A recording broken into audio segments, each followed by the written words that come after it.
Olá, o Lar do Amor apresenta o Evangelho no Lar Online, nosso encontro familiar com Jesus. Você pode acompanhar a transmissão pelos grupos de WhatsApp, YouTube ou no site do Lar do Amor. Eu sou Daniel Ottoni e farei a apresentação do Evangelho de hoje, que é um Evangelho de todos nós. É um momento muito importante da nossa semana, em que nos recolhemos em comunhão com o plano espiritual, no intuito de que haja harmonia em nossos lares e em nossa mente. O Evangelho no lar deve ser realizado preferencialmente uma vez por semana e pode ser realizado em família ou individualmente. De preferência, escolher, se possível, o mesmo dia e horário. Sejam muito bem-vindos. Busquem um ambiente calmo e sem interferências. Lembre-se de colocar um copo d'água ou uma garrafa d'água sobre a mesa para que a mesma seja fluidificada pelos nossos amigos espirituais. Acalmemos nossos corações e pensemos em Deus para entrarmos em sintonia com os espíritos superiores.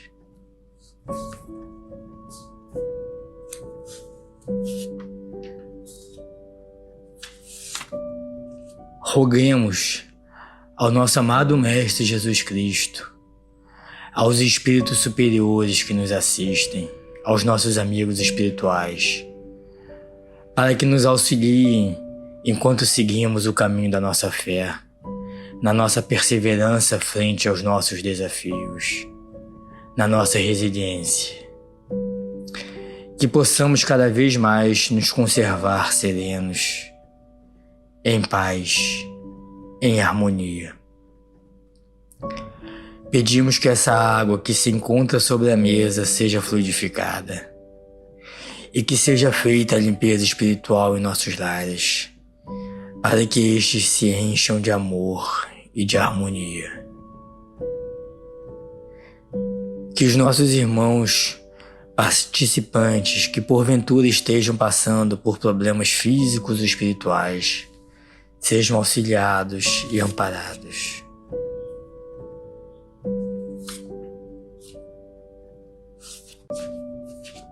Como leitura preliminar,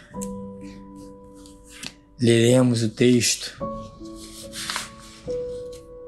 do livro Pão Nosso, do Espírito Emmanuel, psicografado por Francisco Cândido Xavier. Pão Nosso, capítulo 137. Inimigos. Amai, pois, os vossos inimigos. Jesus. Lucas, capítulo 6, versículo 35.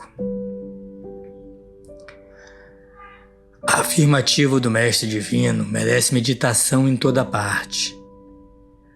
Naturalmente que a recomendação quanto ao amor aos inimigos pede análise especial. A multidão em geral não traduz o verbo amar senão pelas atividades cariciosas. Para que o homem demonstre capacidade afetiva ante os olhos vulgares, precisará movimentar imenso cabedal de palavras e atitudes ternas.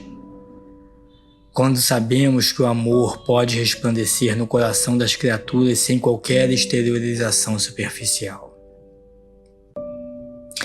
Porque o Pai nos confira experiências laboriosas e rudes na Terra ou em outros mundos, não lhe podemos atribuir qualquer negação de amor. No terreno a que se reporta o amigo divino, é justo nos detenhamos em legítimas ponderações. Onde há luta, há antagonismo, revelando a existência de circunstâncias com as quais não seria lícito concordar em se tratando do bem comum. Quando o Senhor nos aconselhou a amar os nossos inimigos, não exigiu aplausos aos que rouba ou destrói, deliberadamente, nem mandou multiplicarmos as asas da perversidade ou da má-fé. Recomendou realmente auxiliarmos os mais cruéis.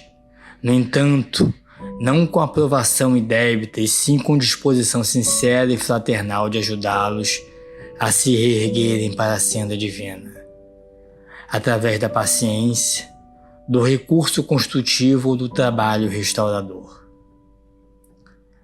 O Mestre, acima de tudo, preocupou-se em preservar-nos contra o veneno do ódio, evitando-nos a queda em disputas inferiores, inúteis ou desastrosas. Ama, pois, os que se mostram contrários ao teu coração, amparando-os fraternalmente com todas as possibilidades de socorro ao teu alcance, convicto de que semelhante medida te livrará do calamitoso duelo do mal contra o mal.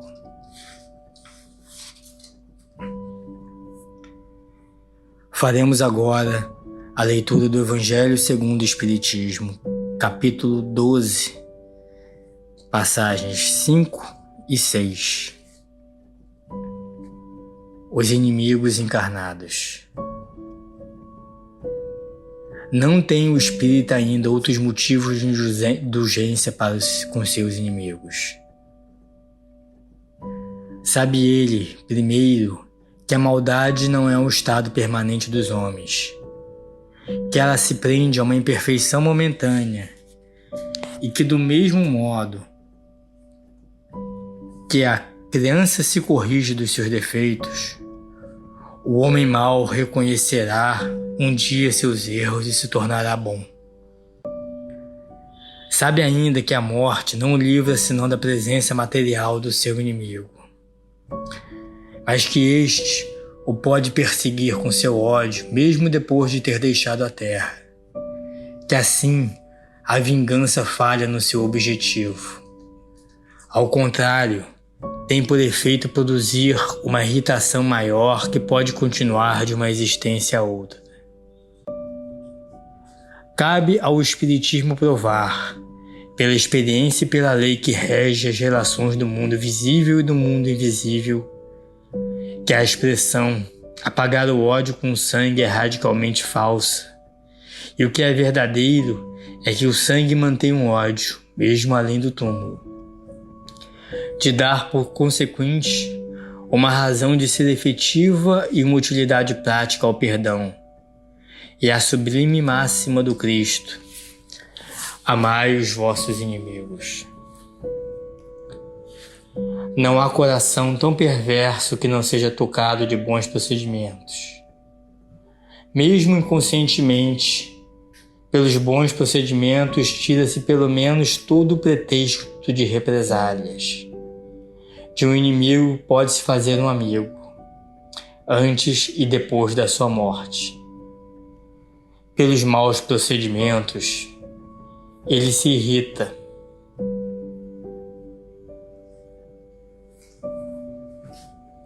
E é então que ele próprio serve de instrumento à justiça de Deus para punir aquele que não perdoou.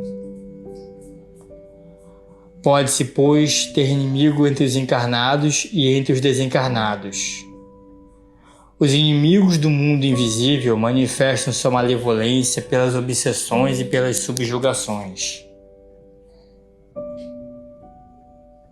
das quais tantas vezes pessoas são alvo, e que são a variedade das provas da vida. Essas provas, como as outras, ajudam ao adiantamento e devem ser aceitas com resignação.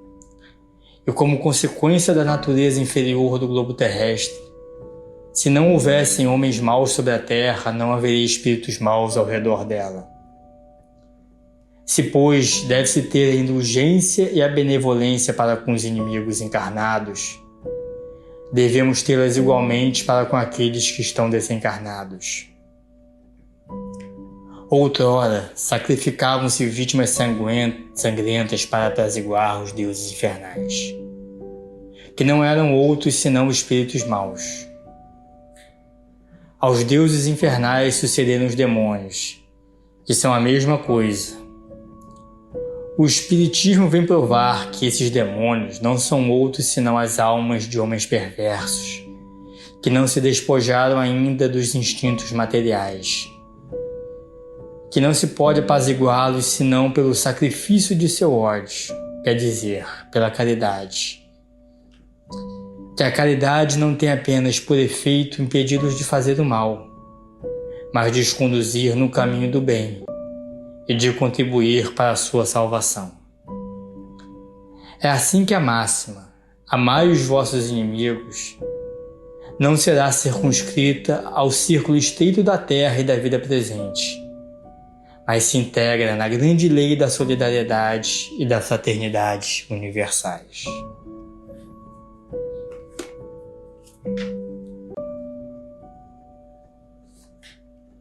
Por fim, lembremos sempre de seguir as palavras do nosso amado Mestre Jesus Cristo,